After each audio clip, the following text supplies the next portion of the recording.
Are you thinking of making the move to the Great North? Migrating to Canada is your goal, but you don't know where to start. Well, you are not alone. There are so many persons who want to migrate to Canada, but they absolutely have no idea where to start.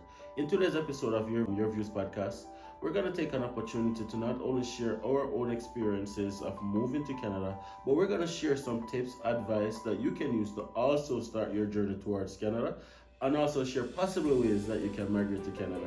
If you guys are new here, please take a second to hit that subscribe button, smash a like on this video, and please leave a comment.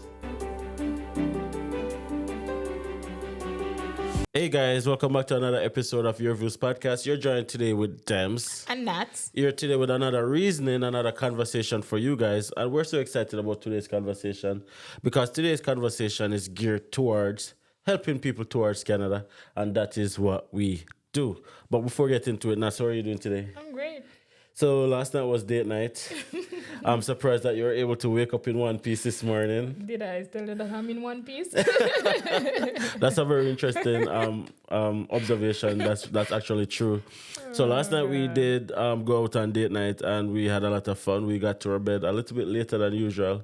We're kind of going up in age. Yes. Bleaching is not our thing anymore. No. Past that stage. But it was really fun. It was fun. We've been together now for 11 years and it's good to have date nights. I believe that date nights help keep you connected, but it has to be an intentional decision. Yes. Otherwise, routine and stuff like that come into to play, right? But anyways, that's enough about us. Today we're going to be talking about migrating to Canada. What is the first step you guys should be doing? What should they be doing to migrate to Canada if they want to migrate to Canada? Starting with me? Yeah. All right, I think the first step to migrating to Canada is deciding why you want to go to Canada.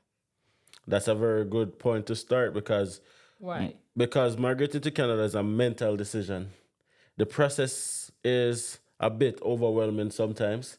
And not to mention the immigration part of things can be very nerve-wracking, stressing, and create anxiety in a lot of people. So mentally, as you mentioned, I think is the right place to start. Yeah, why? Deciding that this is What you want. what you want. Now, ensuring our own experience for all the persons who are new. Back in Jamaica, we've made the decision to migrate to Canada mentally. What caused that mental decision? Just the society overall, just realizing that we're working hard and we're not reaching our full potential.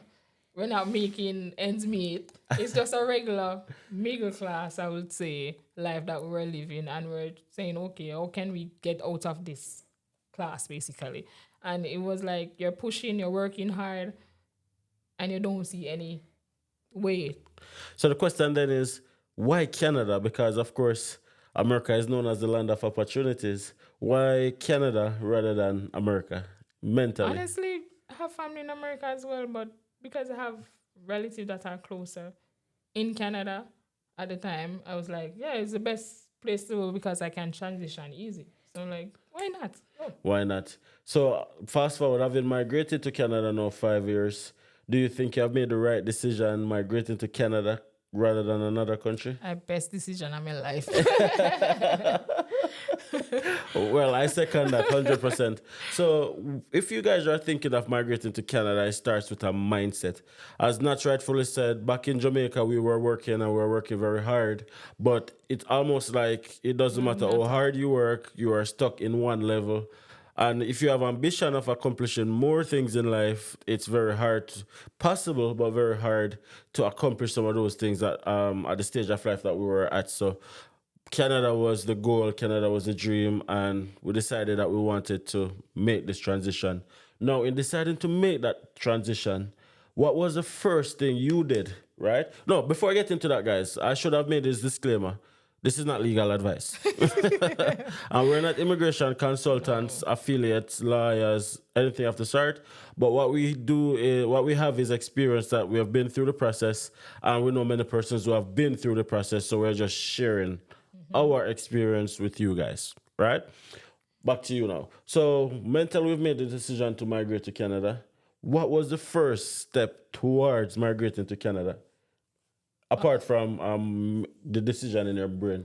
The next step that we took was to we heard that at the time, we heard that going the school route of going to a college, it was easier to get into in Canada. And we decided to venture to that path. We didn't research any other path.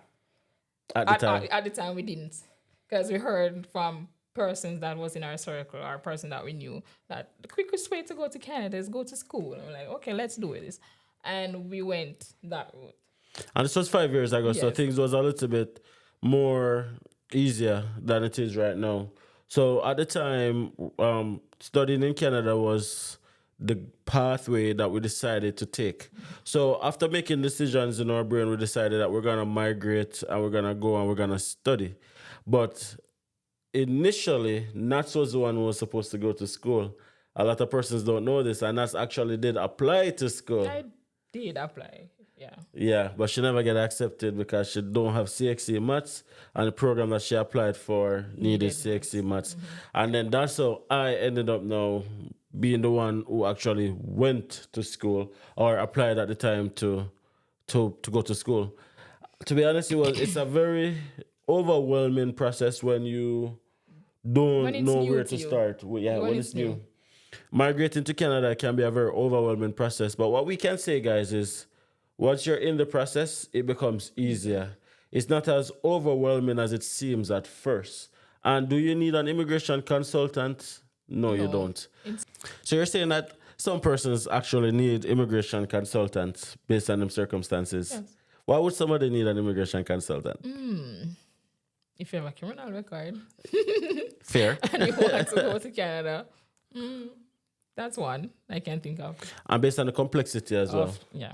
Of like everybody's process is different, everybody's situation is different. Immigration, not one size fit all. And oftentimes people make the mistake of thinking that one size fit all, but that's not the case, right? But in our case, we didn't need an immigration consultant because our process was very straightforward, right? So in making the decision that you want to go to Canada, the next part of the process is finding a pathway that fits where you are in your life at a particular time. Yeah. Now, not to mention that we decided that we're going to go the school route because honestly, we didn't know about any other route at the time and we weren't interested in knowing about any other route at the time because the school route was what we saw, what we researched, and we executed. So, point being, if you guys want to migrate to Canada, don't be overwhelmed with information overload because there's many different ways you can migrate, and oftentimes you're looking at many different pathways. It doesn't cause you to zero in on that one pathway. So find that one pathway that you fit in and then do all the research about that particular pathway and then focus on that pathway and do that pathway unless there's another opportunity that comes up while you're doing that pathway. So for persons thinking about coming, what are some of the ways they can come to Canada? Well, there's over 50 ways that somebody can migrate to Canada, to be honest. 50. Over 50 ways. The last time I researched, there's more than 50 ways that somebody can migrate to Canada. Now, I don't know all 50 ways, but I can talk about 5 ways that people can migrate to Canada. The first way is through international student studying. Now, it's very important to note that studying as an international student in Canada is not regarded as a pathway for permanent residency nor to become a Canadian citizen. But what it gives you is the opportunity to study and work in Canada that can give you the experience needed to apply for a permanent residency or eventually a Canadian citizen. So coming to Canada as an international student, there's absolutely no guarantee that you're going to become a permanent resident afterwards, even though the vast majority of us do end up becoming a permanent resident, but it's not a guaranteed. Yeah. As a matter of fact, a part of your study permit application process, you have to demonstrate that you're going back to your home country. So a lot of persons call it the international student pathway, but is it really? It's not a pathway. Exactly. It's not a pathway, but like it gives you access to other pathways that we're going to talk about as well. Now, I want to spend a little bit of time on the international student route because that's what we did. And apart from it not being a direct pathway, it gives you a significant advantage in the other pathways that we're going to speak about. but nothing is guaranteed and everything is proper planning and preparation. When we were doing our process, it doesn't matter the program that you did. As long as it's with a designated learning institute, you can take your family with you. You could. You could. Now that has changed. Now, if you're not doing specific programs, you're not able to take your family with you anymore. So if you're thinking of studying as an international student, you want to make sure that you're doing all your research. And research is key throughout your process, right? Now let's move on from international student pathway. What's the next? With air quotes, right? The next way is your federal express entry What is that? pathway. Now, express entry is a pool. This is a pool that was created by IRCC, Immigration, Refugees, and Citizenship Canada, in an effort to get more persons to Canada, more skilled persons to Canada, right? So, underneath the express entry pathway, you have different pools. So, this is a big heading, and then underneath that heading, you have different pools. So, 4 different streams that you can qualify under. First stream is what is called the federal skill worker stream. Now, this is for persons who are working in a professional setting in their home country. And by professional, I don't necessarily mean lawyer, doctor, whatever. You could be a teacher, you could be an office admin, you could be a plumber. Well, not a plumber, but like any skilled office work, really, or administrative, any skill jobs that requires a level of training to go and do would be considered a skill job. So you would be eligible underneath the skilled worker stream. However, the express entry pathway is based on a point system. The amount of points you get determines if you are nominated or not, right? So the more points you get dependent on your role, time in the role, English benchmark, your number of different factors. Your duties. Your duties. If you have studied in Canada, if you have, different aspect. So the federal skill pathway is for persons who are working in their home country, get enough points, they can migrate as permanent residency. Permanent residence. Now, apart from the skilled worker stream, you have the trade worker stream, which is the federal trade worker pathway within the express entry. And this is for persons who are trade workers in their home country. And of course, trade is, I usually consider trade anything you do with your hands. So trade is anything you do with your hands. So electrician, plumbing, mechanic, a painter, tiler, builder, construction, anything that is unrelated. That's how I usually consider trade, because your trade could also be a barber, your trade could also be a hairdresser, your trade could also be anything that is unbased is trade. And then Canada is a trade-based country, so they created a stream specific for trade workers, which is their federal trade worker stream. But a lot of persons, especially persons in Jamaica, they do their trade, but they're not qualified in the trade, so they have no ways of proving that they're in the trade. So my advice to anybody who is in their home country right now doing a trade and their goal is to migrate to Canada, this is a pathway that you can use, but I'd say is set up yourself to be eligible by going and get that qualification. Even if you're doing it for 10, 20 years and you know the work inside out, just go and do an art certificate for me now, please. Just go and get something on paper to say that you are qualified to do this trade, because ultimately, if you're not able to prove it on paper, you can't do it, right? And that's how Canadian immigration look at it. So you have to look at it that way. Like, it's almost like you and I are together and we're not married. How can I prove? We're going to prove that we're together. Exactly. And we might live together, but we don't have any joint account, we don't have any bills. And somebody come up, Canadian immigration come to you and you are telling them that, hey, Natasha is my common law spouse. And then so, okay, then prove it. There's nothing to prove it. You guys know you're together, but there's no way to prove it. Yeah. Immigration is all about proving. So if you're not able to prove it, it doesn't exist. Right? So the trade worker, that's what I would suggest that you guys do. And of course, the express entry pool is all based on point system as well. Now, apart from the skilled worker stream and the federal trade worker stream, you also have the Canadian experience class.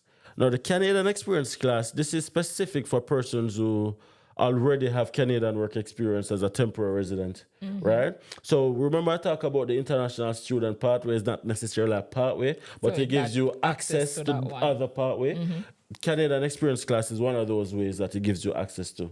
In the sense that the fact that you have studied in Canada, the fact that you have worked in Canada for at least a year, it gives you a significant advantage within that particular pathway, so you can then become a permanent resident. Okay. And before all of these provincial nominations start coming out, the Canadian Experience class was the only pathway to permanent residency for a lot of international students and temporary workers.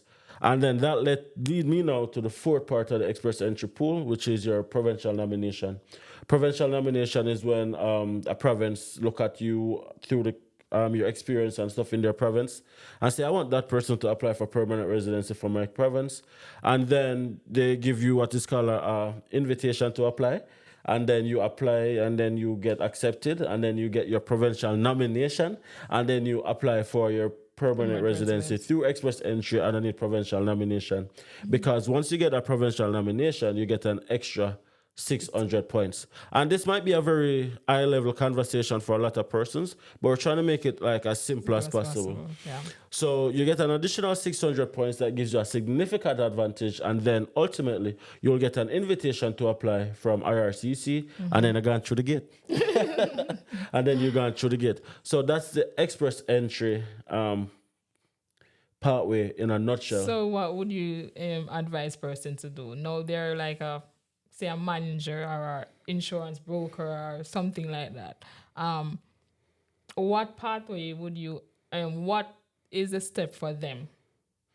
So specific to like an immigration Yes. advisor or somebody who works in an office kind of thing? Yes. What how do they become part of the pool?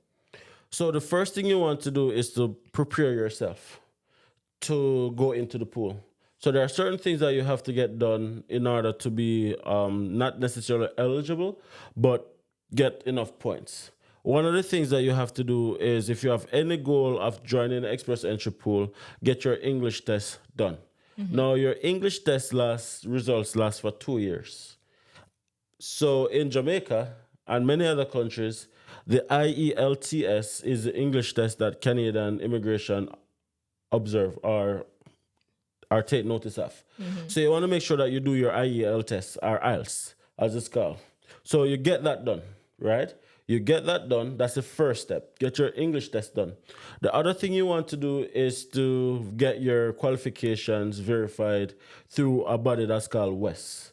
Now it's called WES. I'm not sure what the acronym stands for again, but it's WES. And what WES does, it accreditates your credentials to, or it equates your credentials to Canadian equivalents. So you see, like for example, if you have a CXC certificate and you do some subjects, and you can send your transcript through WES, and they can say this is equivalent to a Canadian high school diploma.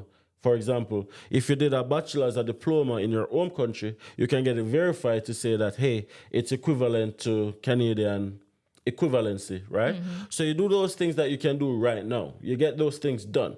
So you'll always have your thing that is accredited. You'll have your English test that lasts for 2 years. And then the first thing you want to do after that is to create a profile.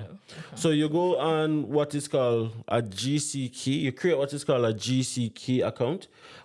It's very straightforward, similar to like a Facebook account or Instagram account. Many of you guys know how to do this.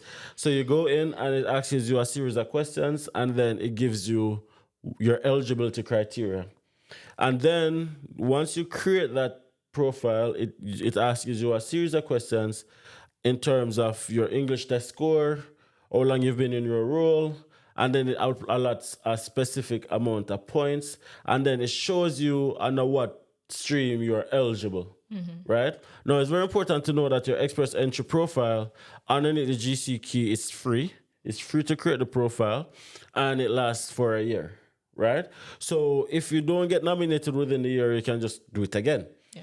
And you can do it while doing other processes as well. So with Canadian immigration, doing one process don't exempt you from doing another process. So if you're applying to come to Canada as an international student, for example, it doesn't prevent you from creating an express entry profile. And then if you get nominated, then bingo, right? For example, so if you can create a profile to just have it there and then focus on other pathways if that's your goal. So my first actionable step that somebody, my advice for an actionable step that somebody who's thinking of coming to Canada through the express entry stream is if you are not qualified in your trade that you're doing, go and get qualified. Get Yeah. something on a piece of paper. Yeah, I was just about to ask you what about like a plumber or a Yeah. welder down the road or even a truck driver, what you think they should do. Go and get something on paper. It doesn't have to be a long course. It can be a 1 year course, right? Um, Oftentimes, we as a people, we are just focused on the instant gratification. We are focusing on just doing the trade now, getting paid, paying our bills, instant gratification. We're not thinking long term. We're not thinking about the delayed gratification, and we're not setting up ourselves for success. We're just living for now, kind of thing. But we have to change that mindset if it is that our goal is to really migrate, because if it's not on paper, it doesn't exist. So look on the delayed gratification of doing you know everything in the class already because you've been doing it for 10 years already. You've been doing it for 5 years. You're just actually going to learn the right way to do it and get it on a piece of paper. That's an actionable step that somebody can take right now. And for somebody who has skilled work, working in a bank, they're a teacher, whatever the case may be, and they want to migrate through express entry, get your English test done, get that out the way, get your credentials accredited through West, get that done. Those are actionable steps that persons can take right now and create a profile.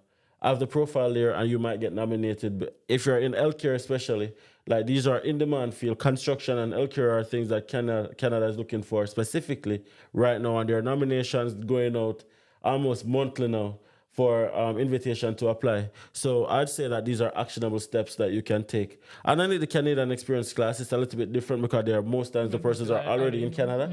And then the provincial nomination as well, it's a little bit different as well. So those are actionable steps that I would suggest that persons who are thinking of coming to Canada can actually take. Now, apart from the express entry and no, sorry, you asked that question. So apart from international student and express entry, what else? Yeah. Okay.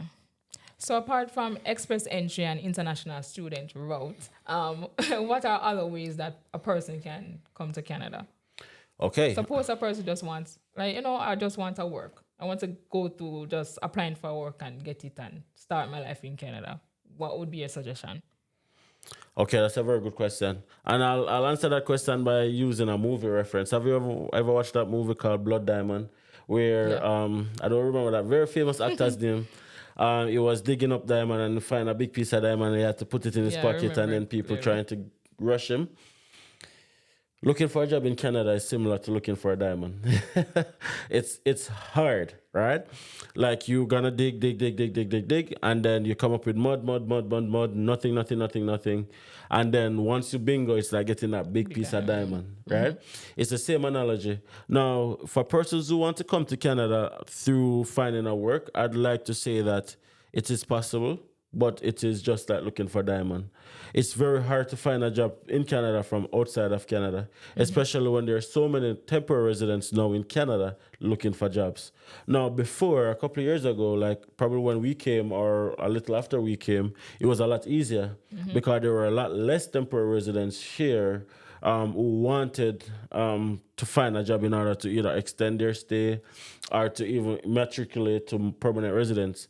But since COVID, and a lot of persons now have an opportunity to come as a visitor and then able to find a job and convert it, a lot more temporary residents are here inside Canada looking for jobs. So for persons outside of Canada, it's a lot more difficult, possible, but a lot more difficult.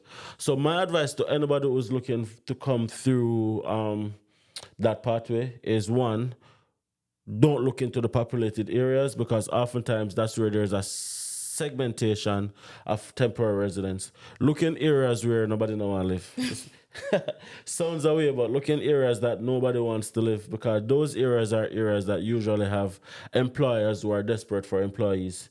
So for cities, towns that has like a population of 4,000 people, 5,000 people, it's not about luxury. A lot of times we look for luxury, but if you're thinking of coming as a worker, you can't look for luxury.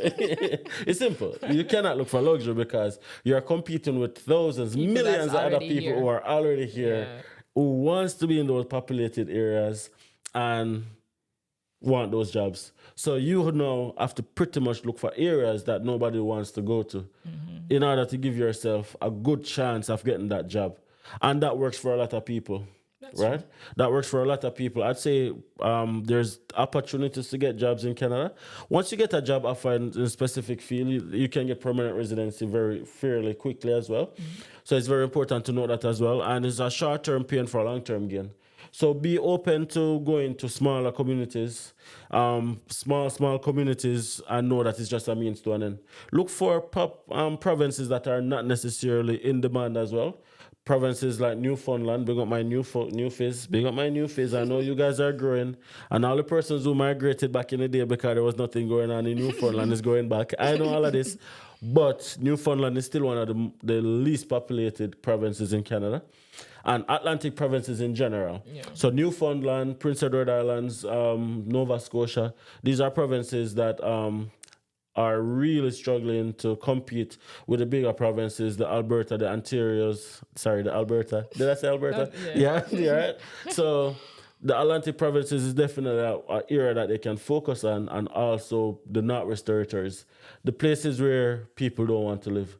And instead of just looking on Canadian Job Bank to get a job and send an email and forget about it, go on your phone, call the employer, introduce yourself, make an impression, and then get a job offer. So you have to be strategic. You have to be creative in order to get that opportunity, because everybody wants the opportunity. So you can't rely on your resume to stand out against thousands of other resumes. So you now have to do something extra, right? You have to do, yo, hey, my name is XYZ. I saw this posting. Yada yada. Sell yourself. Okay. 'Cause I if- have a question Sure. as well.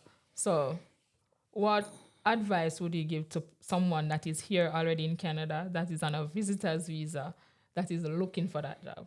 What is the advice that you would give to that person?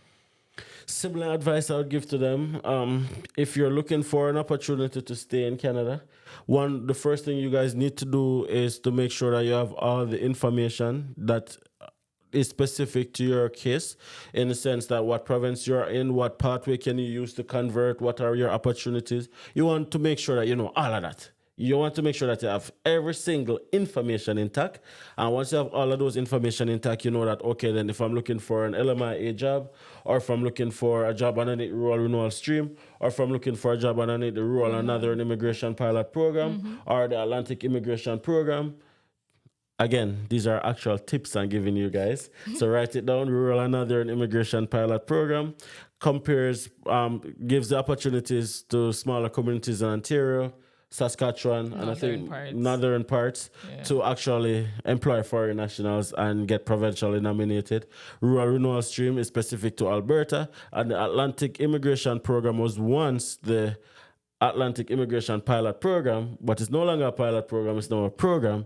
So if you're able to get a job offer over in the Atlantic provinces, that's one thing that you can do. Similarly to the persons who are outside of Canada, don't rely on just your resume. Be prepared to walk into these companies, put on the big boy pants, put on the big girl pants, walk in and make an impression. Hey, can I speak to the IRN manager? My name is Sean, which is my alter ego name, by the way. My name is Sean, and I am looking for a job.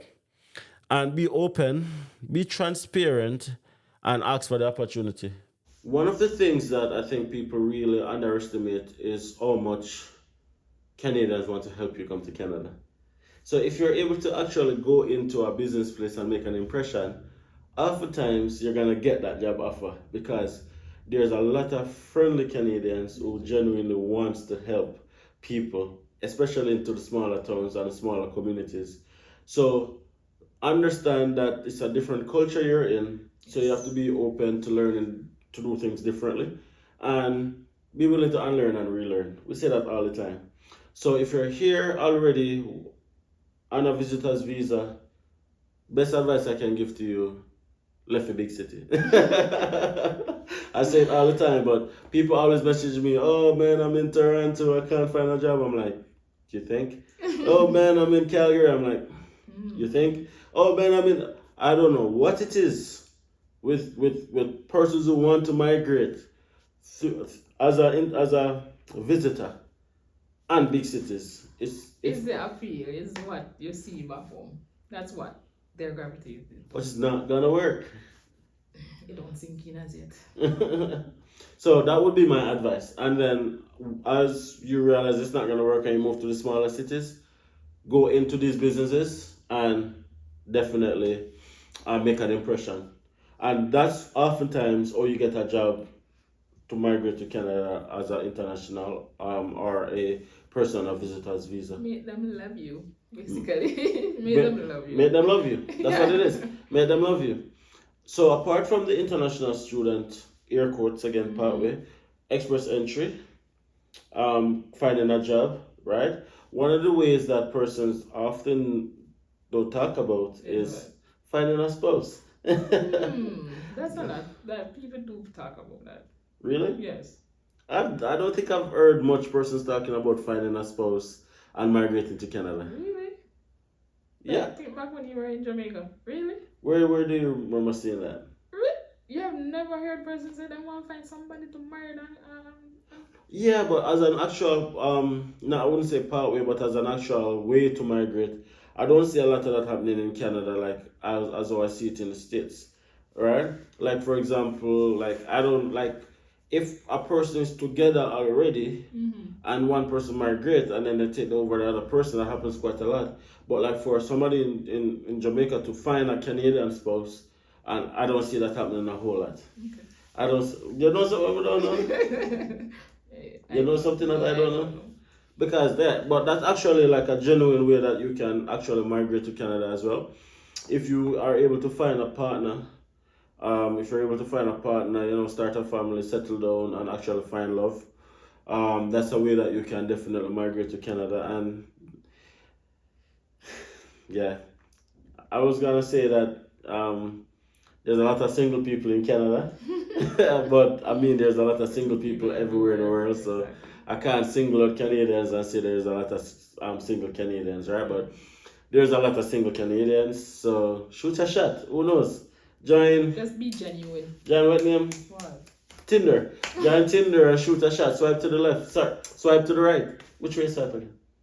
Right. Swipe to the right and make an impression, and that can be your pathway. Just be genuine. I think people are just wanting someone genuine, not fake. Okay, you fake it online, and then when they actually meet up, I'll actually see the person is a totally different person. Yeah. Yeah. And also like culture as well, because like let's face it, most Jamaican women are of the perception that men should take care of them, and like the culture is that men are, I'm the table kind of culture, and the ladies, what do you bring to the table? I'm the table, right? But it's different here. It's different here because here your partner will take care of you, yes, but it's you guys taking care of each other, right? So yeah, culture. If it is that you're looking for love and you're a genuine person, hit me up, make an open up. You understand? I know a lot of single men. Smash a like on this video, and a lot of single women too. So smash a like on this video. But anyways, for no joke aside, those are some actual pathways that people can take. And then you have the caregiver program that's about to be launched. Yes. That's not yet launched, but so we don't really know the dynamics of what that's gonna look like. But on the surface of it, it seems that once you're able to find a caregiver job with a family or with an institution, then you can apply directly for permanent residency before coming to Canada, right? So you land as a permanent resident as soon as you're able to go through that process, whatever it looks like. But all of these process, person's gonna ask, take enough money for reach Canada? And that's a fair question. Right. They're gonna say, okay, the student route, the express entry route, even maybe the caregiver would cost money. If I don't have it, where how do I come up with the money to come to Canada? And that's a fair question, and that's why it always comes down back to mindset of deciding that you want to migrate to Canada, because it is a process that can be overwhelming both financially and through the research. using our own experiences coming as an international student.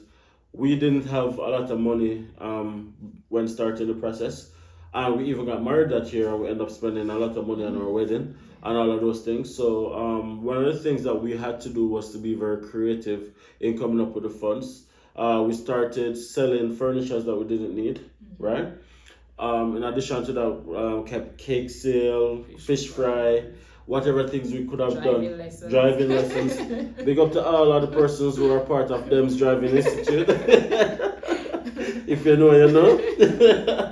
If you know, you know. Yeah. But we did so many different things to just try and accumulate extra money to do this. So I'm saying oftentimes that okay, then it's just where your priorities are. In the sense that a lot of persons who want to start this process, I understand that in the bank book right now it might not be where you want it to be, but it's actually making an actionable plan that can get you there probably in a year's time, get you there probably in 8 months' time, and stop looking at the instant gratification again and create a plan that can give you delayed gratification, right? Because whether you start planning for Canada now with a 1-year plan, or you start doing it next year with a 1-year plan, that 1 year or 2 years still gonna pass. So you want to make sure that okay, then you're gonna start now, right now, by saving whatever you need as much as possible. Stop spending loose money on different things, clothes, party, all of them stuff, irrelevant things of life, I call it, and actually zero in on this particular goal and ask for persons' help, right? Because no man is an island, so you confide in persons who are close to you and get them to do it. Get them to help you as well. Get them to keep some party. Get them to keep some fish fry, whatever the case may be. All regard to bringing in funds on this journey. A lot of people take pride in, I have this big dresser in my room. Sell a dresser. Stop keeping ties to material things. If you have a car you pay off already 3.5 million, sell it. Take a bus for a little while. I don't have to take the bus enough time. When I had my car in Jamaica, I used to park the car and take the bus sometimes because you don't want to lose that, right? So sell the car and buy a cheaper car if anything. Lose off of material things, whatever you can sell because this is the goal. Yeah, think about it this way, that if you do all of that, you can get it back 2 times here. That is it. Eventually. That is it. So stop holding on. And eventually you're going to sell all of those things anyway, because if you get through to come to Canada, you're going to sell it anyway. So go ahead and do it now so you can get the funds. Precisely. So do it now so you can get the funds to do it and accumulate it. So those would be actionable things that I think people can do. And the thing is, a lot of persons look for an easy way to migrate to Canada. But there's no easy way to migrate to Canada. You're moving to a brand new country who has laws, rules, immigration processes, just like anybody else. So you can't expect a country to just be so open and letting anybody. Canada is one of the safest countries on earth. And as Canadians, we pride ourselves in that, in the sense that we like to be able to walk around and feel safe, right? So being open to anyone can jeopardize that safety aspect. So the country has to be very meticulous and who they let into the country. So persons might like say, oh, I get turned down and I have how much millions in my account. They're trying to see if you're a great fit. Even though you have the money, something wasn't in line with what they were looking for. That's it. And even if you get turned on, don't give up. Just try to apply for your GCM notes and see what was the issue, what were they like a bit concerned about, and try and address it, right? I see a refusal as an opportunity to learn, right?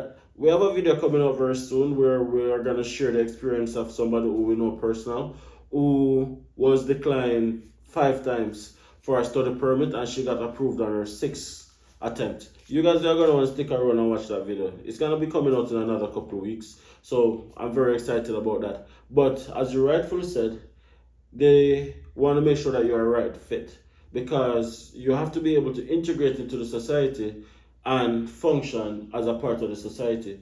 Like crime is an issue in many countries. You don't want that to be an issue in Canada.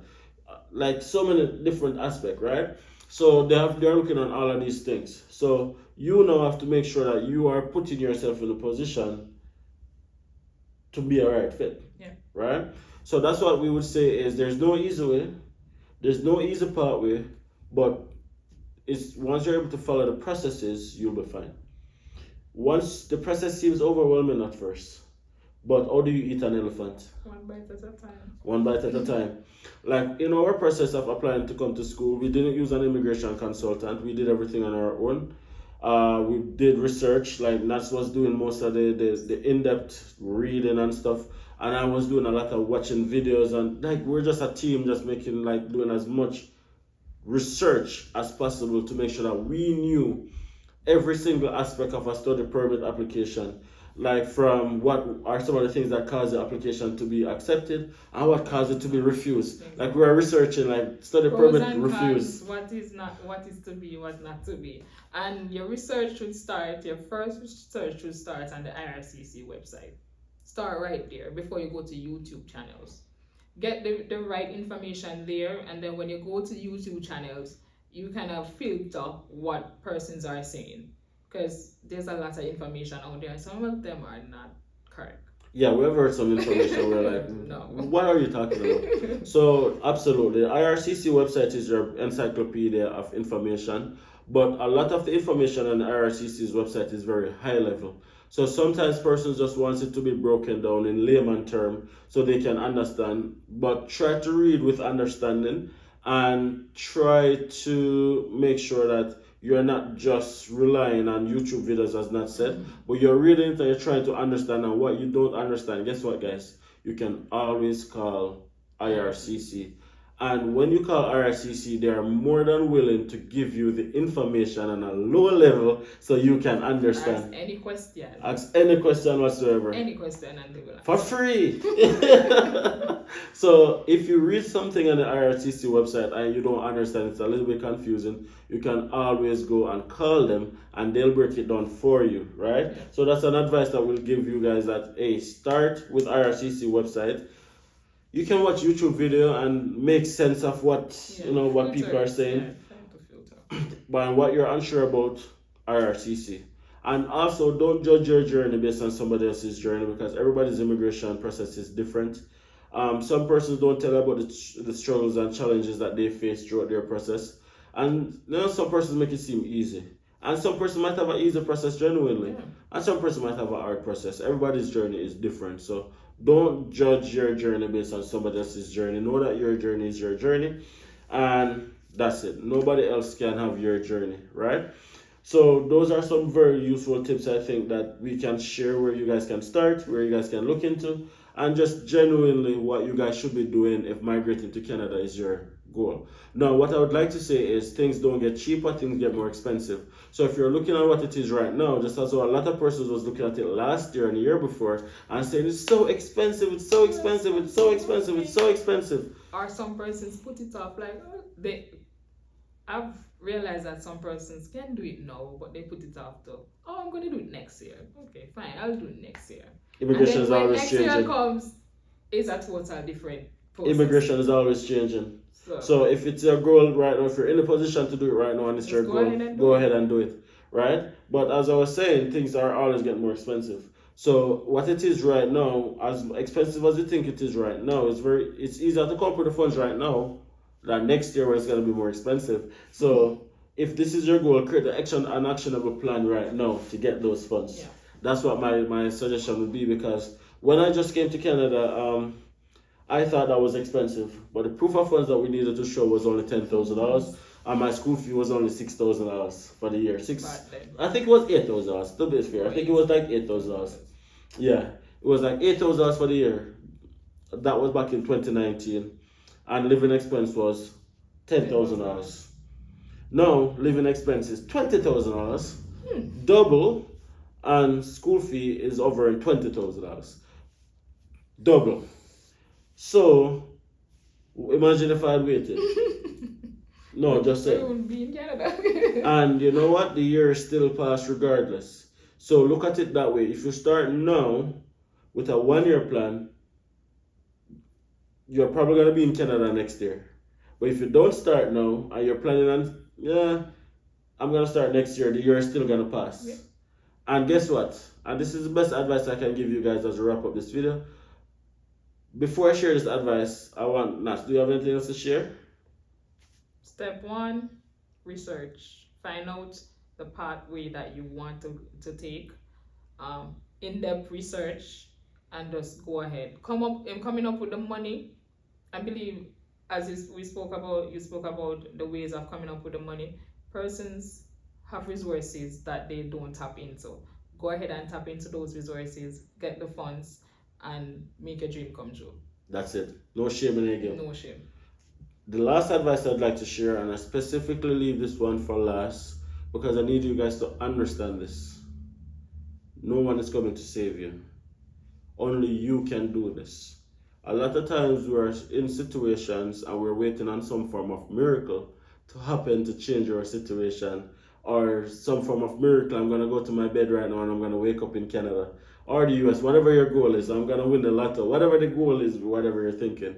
But the truth of the matter is, no one is coming to save you. Only you can make that decision that can change your life.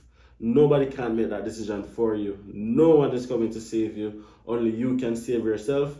You have to do it for yourself. Nobody's coming to create a miracle and say, hey, do everything for you. Hard. Walk through this door. Everything will be okay. No. You're going to have to do it yourself. It's not going to be easy. It's going to be overwhelming, especially when you're just starting. I don't know where to start. But don't know that it's possible. We're not here to look for easy. We're here to look for possible, right? Stop looking for instant gratification and look towards delayed gratification. If you're not in a position today, it doesn't mean you won't be in a position tomorrow. But tomorrow is dependent on today. So what you do today determines if you're in a position tomorrow. So set up yourself for success by knowing what is required and looking at the delayed gratification of things. Thank you guys so much for watching this episode of Your View Podcast. I really hope you guys were able to get some valid information here and a lot of educational tips for sharing this episode. If you guys are new here, please subscribe to our channel if you haven't subscribed already. Go and check out one of the 770 something videos that we have on our channel talking about Canada and our own personal life and our beautiful city of Grand Prairie. Smash a like on this video and leave a comment. Until next time, see you guys in the next video. Peace.